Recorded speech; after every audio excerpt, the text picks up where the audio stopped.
नमस्कार सभी दर्शकों को, मैं हूं श्रीश और स्वागत करता हूं आपका आज की इस वीडियो में, जहां पे हम बात करने वाले हैं टाटा हेक्सा के बारे में। और आज जो है इसका ओनरशिप रिव्यू हम आपके लिए लेके आए हैं। जो इसके ओनर हैं उनको काफ़ी मुश्किल से हमने मना लिया है कि आइए आप और हमको वीडियो में बताइए। हालांकि थोड़े से कैमरा से आए हैं। तो देखो, अगर टाटा हेक्सा के बारे में बताऊँ तो टाटा हेक्सा 2020 तक, जब तक सफारी नहीं आई थी ना, तब तक फ्लैगशिप एसयूवी थी टाटा की तरफ से आने वाली। और अगर मैं इसके बारे में अगर आपको बताऊं तो ऐसा प्रोडक्ट टाटा का ना तो मार्केट में अभी तक आया था और ना भी मार्केट के अंदर है। ये जो टाटा हेक्सा की अगर बात करें ना हम, तो ये एक ऐसा प्रोडक्ट था जो टाटा ने बना तो दिया और उनको भी नहीं पता वो कैसे बनाया, और उसके बाद में उसका कोई रिप्लेसमेंट है ना लेकर आ नहीं पाया। हालांकि डिसकंटिन्यू हो गया है। और अगर इस गाड़ी की डिमांड करूँ ना रीसेल, तो देखो ऑब्वियसली इस गाड़ी की कमी, जो भी लोग इसको ओन करते हैं ना उनको क्यूरियोसिटी रहती है कि यार ये जो गाड़ी है, लोग अगर इस गाड़ी की बात करें तो इस गाड़ी को हो गए लगभग 5 साल, और कितनी इसके अंदर दिक्कतें आई। जो लोग बाग बोलते हैं टाटा के अंदर रिलायबिलिटी इशूज़ वगैरह है, वो कितने इनको फेस करने पड़े ओनर को। सारी चीज़ों के बारे में बात करने वाले हैं हम इस वीडियो में। तो चलते हैं उससे पहले गाड़ी के अंदर, और अंदर चल के आपको सारी बातें बताते हैं। तो सबसे पहले तो इस गाड़ी के ओनर का हम स्वागत करते हैं, जो कि दीक्षांत। तो इस पर्टिकुलर वेरिएंट की बात करूँ तो ये top of the line top end variant है। ऑटोमेटिक के अंदर आपको इसके अंदर टॉप कन्वर्टर देखने को मिलता है, जिसका बहुत ही गजब का रिस्पॉन्स है। और 5 साल हो गए इस गाड़ी को। 5 साल के अंदर ये गाड़ी जो है ना 55,662 किलोमीटर अभी टोटल चल चुकी है।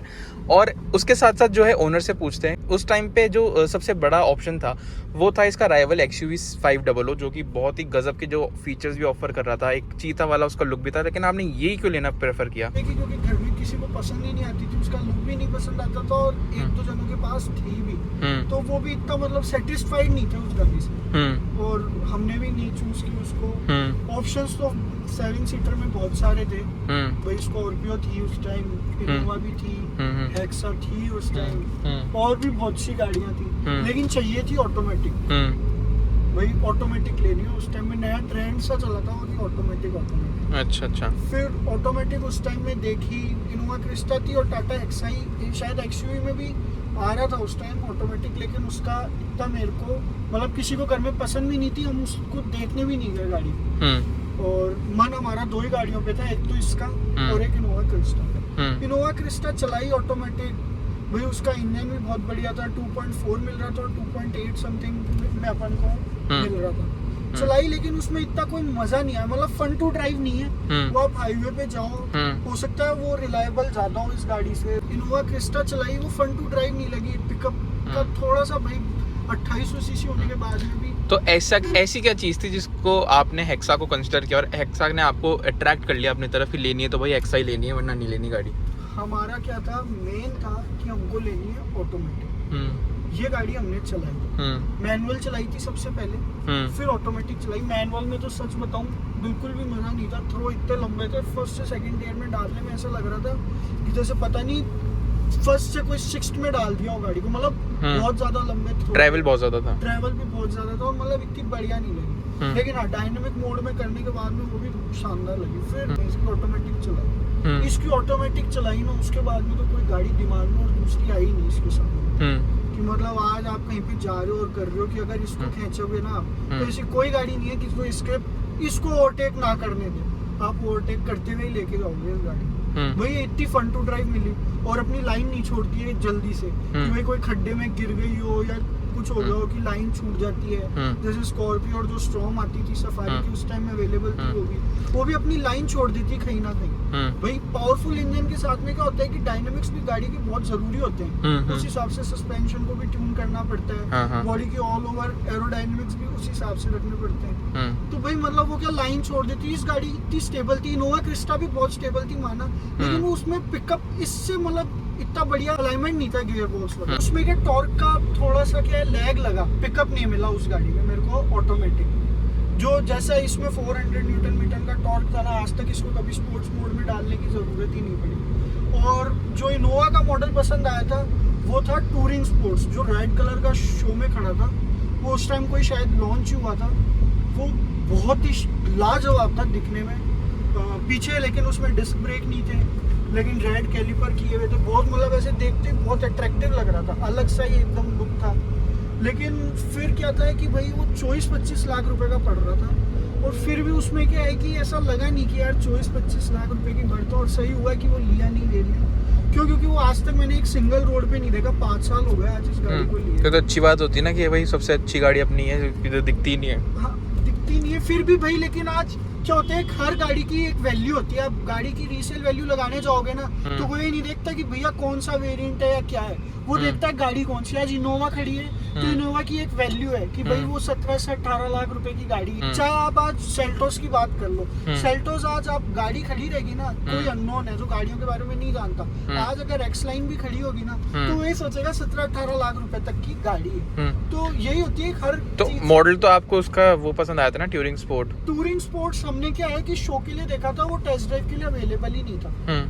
टूरिंग स्पोर्ट्स केवल शोरूम में खड़ा था, शोरूम में ही था।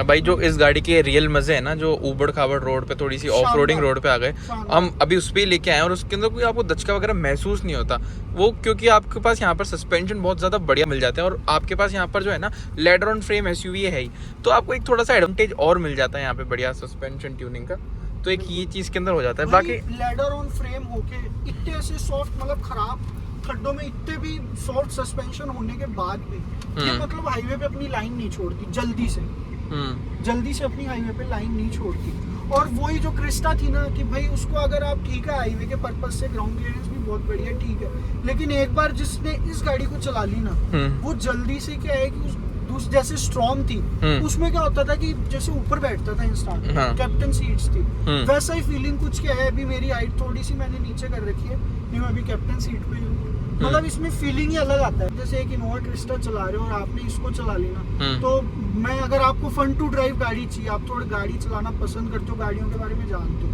तो आप डेफिनेटली खुद चलाते हो गाड़ी, तो आप इसी गाड़ी को कंसीडर करोगे इनोवा क्रिस्टा की। तो भाई इनोवा देखी थी, तो इनोवा तो आपको थोड़ी सी महंगी पड़ रही होगी इससे ऑब्वियसली, तो ये आपको कितने की पड़ी थी ऑटोमेटिक में? ये हमको पड़ी थी 21,70,000 रुपए की। कई दिनों तक बुक करना चाहते तो एंड टू एंड उसी टाइम कर लेते, सारा काम हो भी जाता, लेकिन भाई कहीं ना कहीं यही थोड़ा सा मन में डाउट था कि यार कहीं ना कहीं उल्टे तो नहीं पड़ जाएंगे, इतने रुपए दे रहे हैं, क्योंकि हम क्या गाड़ी जल्दी से चेंज करने वालों में से नहीं है। हमने जैसे पुरानी वाली वरना भी जो सेल आउट की थी 16 साल रख के सेल आउट की थी, तो हम जल्दी से गाड़ियां वगैरह भी देते नहीं है। 5 साल के अंदर आपने चला कितनी ली इसको, और चलाने के बाद जैसे ऐसा नहीं होता कि आप गाड़ी चलाते हो ना तो आप तरह तरह के आपको एक्सपीरियंस होते रहते हो, हर एक दिन आपको नया एक्सपीरियंस होता है। कितनी रेटिंग देना चाहोगे टाटा को इस बारे में? टाटा को मैं रेटिंग तो अगर 10 से अपन कैलकुलेट करें तो मैं 8-9 तो दूंगा।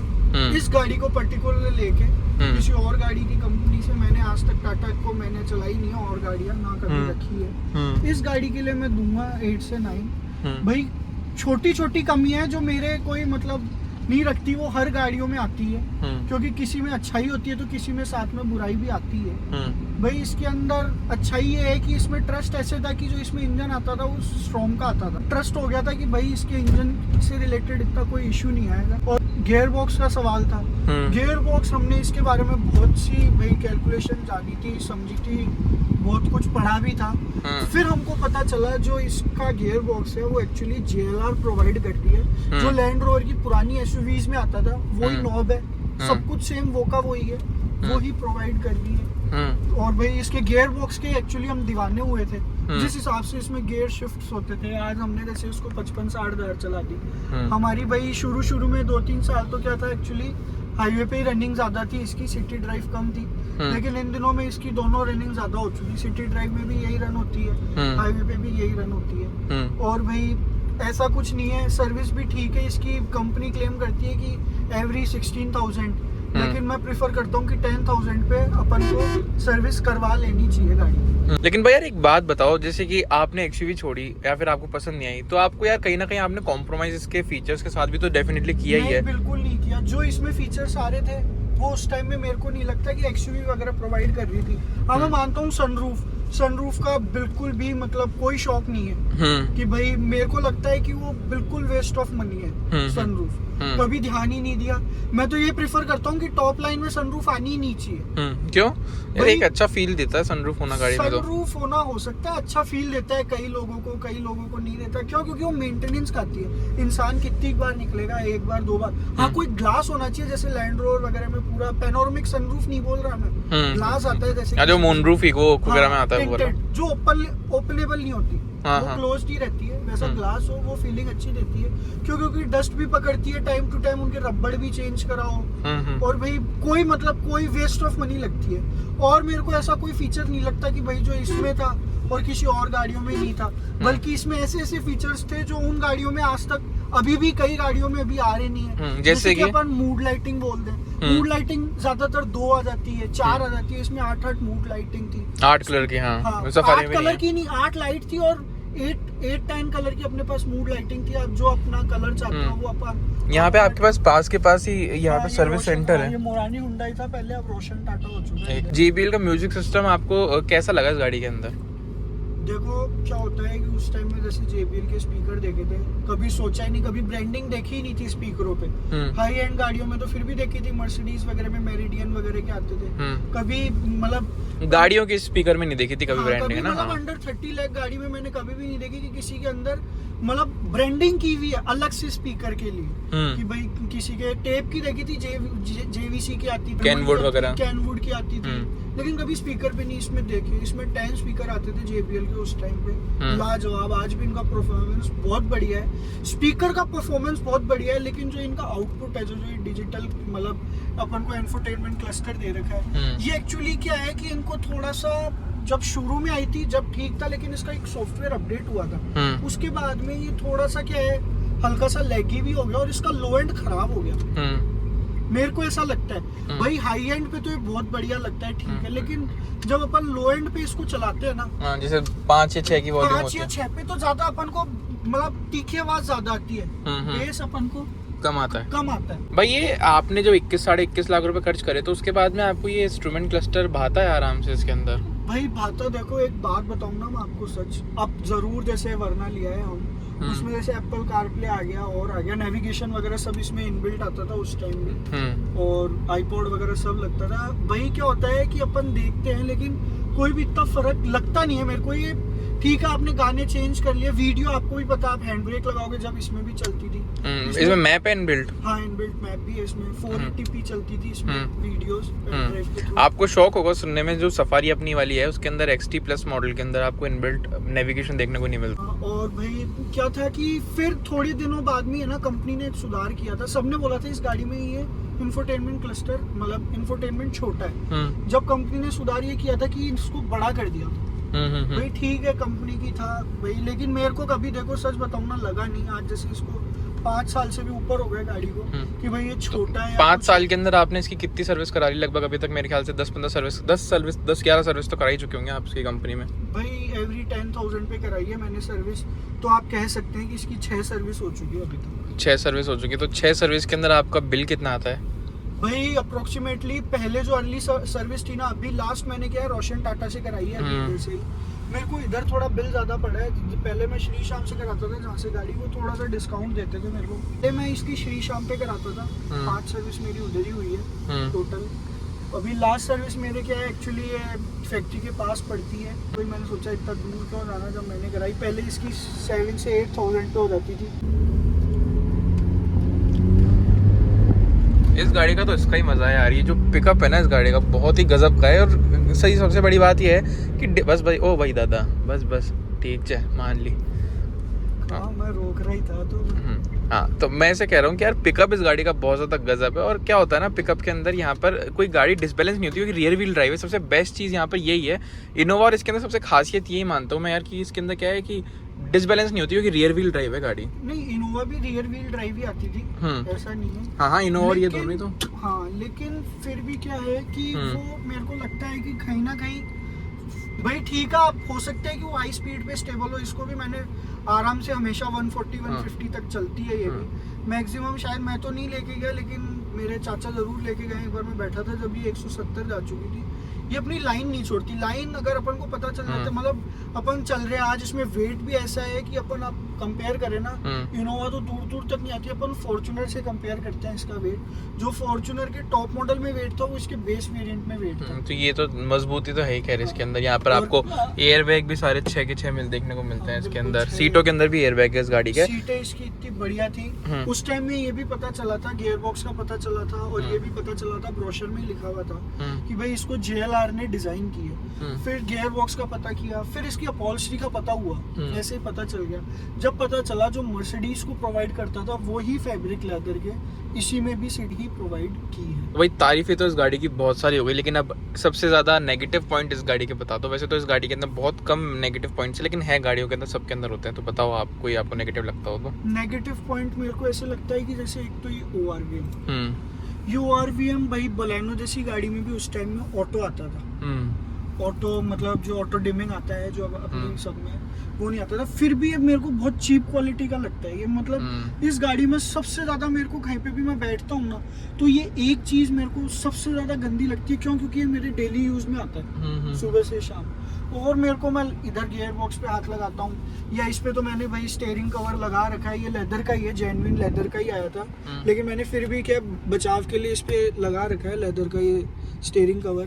कभी भी मेरे को सीटों का कंफर्ट, भाई सीटों में भी अपन को प्लम्बर सपोर्ट मिल जाता है। लंबर जो भी है वो प्लम्बर यार मेरे को याद नहीं रहता। मेरे को क्या लगता है कि जैसे उस टाइम में ये चीज़ें, जैसे आपने बोला कि कहीं ना कहीं कॉम्प्रोमाइज़ किया था क्या आपने, जैसे कि मैं आपको बताता हूँ बहुत सी चीज़ें XUV वगैरह में मेरे को शायद मैं कंफर्म नहीं हूँ लेकिन मेरे को नहीं लगता होगी। जैसे कि आप बोल सकते हो कि साइड के ये कर्टन्स हो गए, रियर प्रोफाइल में LEDs हो गई, रियर प्रोफाइल मतलब जो बैकलाइट्स वगैरह है उसमें हो गई। और क्या बोलते हैं अपन, ये सीट्स क्या थोड़ी सी हार्ड लगती है अपन को, लेकिन अपन जब हाईवे पे चलते हैं या मतलब अपन कोई लॉन्ग टूर पे जाते हैं जब ये अपन को पकड़ के रखती है सीट। ये हल्का सा जब अपन फर्स्ट टाइम बैठते हैं या सेकंड टाइम बैठते हैं ना तो ऐसा लगता है कि यार ये सीट्स थोड़ी सी हार्ड है। लेकिन बाद में धीरे धीरे जब इनसे हैबिचुअल होते हैं ना तो अपन नॉर्मल सीट्स पे जब शिफ्ट होते हैं ना तो अपन को वो थोड़ी ना थोड़ी कहीं ना कहीं खलती है। ये क्या है, अभी अपन को हार्ड लगती है कि यार इनमें फोन थोड़ा, लेकिन जैसे कि ये सपोर्ट हो गया, ये सपोर्ट हो गया, ये अपन को पकड़ के रखती है एकदम अच्छे से सीटें।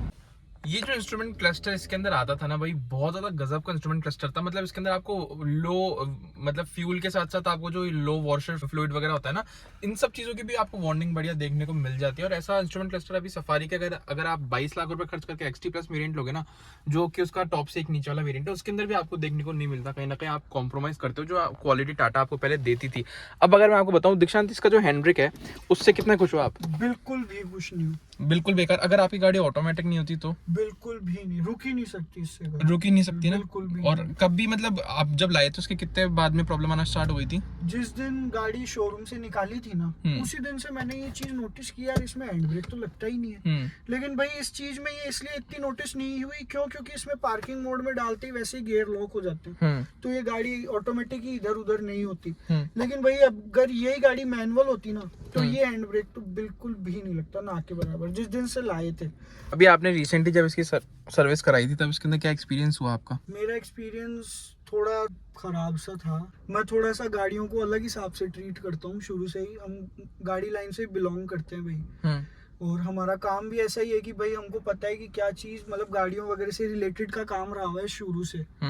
तो थोड़ा सा मेरे को गलत लगा जिस हिसाब से उनने, भाई मैं पास ही था, ट्रीट मतलब गाड़ी को जिस हिसाब से मैंने करने नहीं दिया मेरी गाड़ी को, लेकिन किसी और की भी गाड़ी क्यों हुई तो मैंने फिर भी कंप्लेन वगैरह की। तो बेसिकली हुआ तो क्या था गाड़ियों के अंदर? गाड़ी के अंदर जैसे कि वो थोड़े से अभी क्या कि जैसे अनएक्सपीरियंस लगे हो बिल्कुल भी, कि जैसे उनको अगर अभी जैसे उनने ऑयल फिल्टर खोला तो ऑयल फिल्टर का ये होता है कि साहब कि अगर ऑयल फिल्टर खोला तो ऑयल फिल्टर की पूरी कैप क्लीन होती है अच्छे कपड़े से, सारा सब कुछ होता है।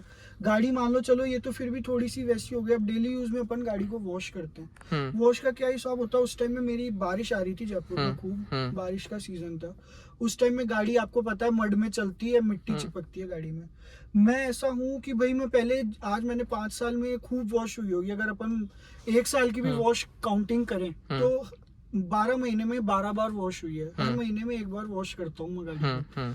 भाई मैं क्या करता हूँ, पहले हमेशा मेरी आदत रही हुई है कि मैं पहले मिरर क्लीन करता हूँ, उसके बाद में बॉडी पे आता है कपड़ा, उसके बाद में अंडरनीथ वगैरह कपड़ा जाता है जहाँ पे मड ज्यादा रहता है। वो क्या करते हैं कि भाई फोम वॉश के पैसे ले रहे हैं और नीचे मार रहे थे, वही ऊपर मार दिया दूसरों की गाड़ी में। मैंने देखा यार ये मेरी गाड़ी को भी ऐसे ही ट्रीट करेंगे। फिर उनने बोला कि नहीं सर आपकी गाड़ी को तो फोम वॉश करेंगे। यार मैं कोई स्पेशल थोड़ी हूँ, आया तो टाटा के सर्विस सर्विस सेंटर ही हूँ, आप मेरी गाड़ी को क्यों ऐसे पैम्पर करोगे, किसी दूसरे की गाड़ी को क्यों नहीं? उससे अगले से भी तो आपने पैसे लिए हैं। भाई मैंने मेरी बकायदा गाड़ी तो अलग हिसाब से थोड़ी वॉश करवाई थी, जैसे भाई मैं हमेशा करवाना चाहता हूँ भाई, इसी वजह से पेंट प्रोटेक्टेड। आज आप देख सकते हैं, नहीं भाई ये कलर भी ऐसा है, व्हाइट सिल्वर, अगर कोई ऐसा कलर होता तो वो सरवाइव कर देता। ये कलर ऐसा है कि भाई इस पे तो पीपीएफ चाहिए, पीपीएफ बिल्कुल कुछ ना कुछ चाहिए, ये 5 साल रह ही नहीं सकता। और भाई मेरा काम भी ऐसा है, ये फैक्ट्री में गाड़ी खड़ी होती है, उधर कार्बन भी खूब निकलता है, ग्राइंडर भी चलता है पूरे दिन, तो भाई उससे क्या है कि पेंट में भी चिपकने का खतरा रहता है। तो अभी तक पेंट में आपको कोई भी शिकायत नहीं हुई इसके अंदर? और आपकी वो चाबी की जो प्रॉब्लम थी वो सॉल्व हो गई? हाँ सॉल्व हो गई। जब शुरू में गाड़ी ली थी, इस गाड़ी में एक प्रॉब्लम आई थी, 3-4 महीने बाद ही क्या है कि ये क्या होता है, अपनी ऑटोमेटिक गाड़ियों का पार्किंग में करने के बाद में की निकलनी चाहिए, लेकिन ये पार्किंग में नहीं करके डी मोड में, न्यूट्रल में आप गाड़ी को ऑफ करके की निकाल लो। फिर पता चला कि कॉन्ट्रैक्टर था, कॉन्ट्रैक्टर ने अपनी मैग्नेटिक फील्ड छोड़ दी थी, उस वजह से ये मैग्नेट रिलीज नहीं कर पाता था और वो रिलीज कर देता था चाबी को। फिर वो भाई क्या था कि वो पूरे असेंबली लाइन में ही आता है वो। फिर एक ये चेंज हुए थे और ये लॉक चेंज हुआ, तो आपको भी पता है कि भाई सारे ही होंगे, तो पूरी गाड़ी का लॉक चेंज हुआ, पूरे गाड़ियों के लॉक चेंज हुए थे भाई। उसमें ऐसा कुछ नहीं था, एक ये हुआ था, पैनल वगैरह कुछ भी नहीं खुले थे, डोर वगैरह की, ये बाहर से ये निकल गया था, केवल एक डिग्गी का पैनल आप बोल सकते हो कि डिग्गी का पैनल खुला था पीछे से स्पीकर वाला, और ये सर्विस के अंदर हुआ था और दोनों कीज नहीं, वारंटी में हो गया था आपका। हाँ, लेकिन और उसके अलावा अभी वारंटी के अंदर आपके क्या क्या काम, तो आप सजेस्ट करते हो ना कि अगर टाटा की गाड़ी ले रहे हो तो वारंटी आप ले लेनी चाहिए वो एक्सटेंडेड? भाई मेरा ये मानना है कि इस गाड़ी पे तो मेरे को देखो, मैं मानता हूँ कि जो अब टाटा के प्रोडक्ट्स आ रहे हैं, या जो नेक्सॉन शुरू में आई थी, वो मेरे को इससे भी थोड़ी बढ़िया लगी थी फिट एंड फिनिश। मैं क्या हुंडई किया का शुरू से ही फैन रहा हूँ, किया तो नहीं बोल सकते, हुंडई का मैं इसलिए रहा हूँ क्योंकि हुंडई की गाड़ी जिस हिसाब से हमारी पुरानी वाली वरना चलती थी, वो 10 साल बाद में भी, 12 साल बाद में भी जो उसकी अनमैचेबल परफॉर्मेंस थी, गाड़ियों का नहीं बजना,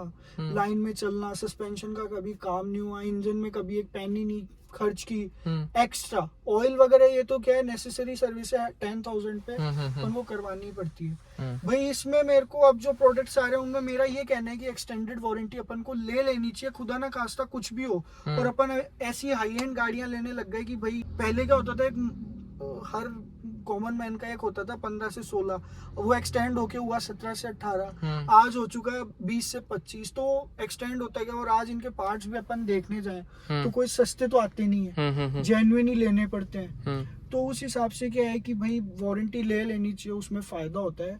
तो भाई अभी तक आप गाड़ी से खुश हो इससे? मैं तो बहुत खुश हूँ। तो अगर आप इसको अपग्रेड करना चाहो तो आप कौन सी लोगे, अगर अपग्रेड अभी करना चाहो तो? अभी मेरे हिसाब से इस गाड़ी को अपग्रेड करने में मेरी भाई, अगर मैं देखूँ ना, तो अभी कोई ऑप्शन नहीं नजर आता मेरे को। कोई भी ऑप्शन नजर नहीं आता इस प्राइस रेंज में, या फिर इससे ऊपर वाली प्राइस रेंज में भी? भाई इससे ऊपर की प्राइस रेंज में गाड़ियां 7 सीटर में तो कोई ऐसी इजीली अवेलेबल है नहीं भाई। मेरे को आपको सही बताऊं तो स्कॉर्पियो एन वगैरह इतनी मेरे को नहीं पसंद, क्योंकि मैंने ये गाड़ी चला ली और मेरे को इतनी, मतलब वो उनकी फिट एंड फिनिश हो गई, जिस हिसाब से वो फीचर्स दे रहे हैं वो रिलायबल।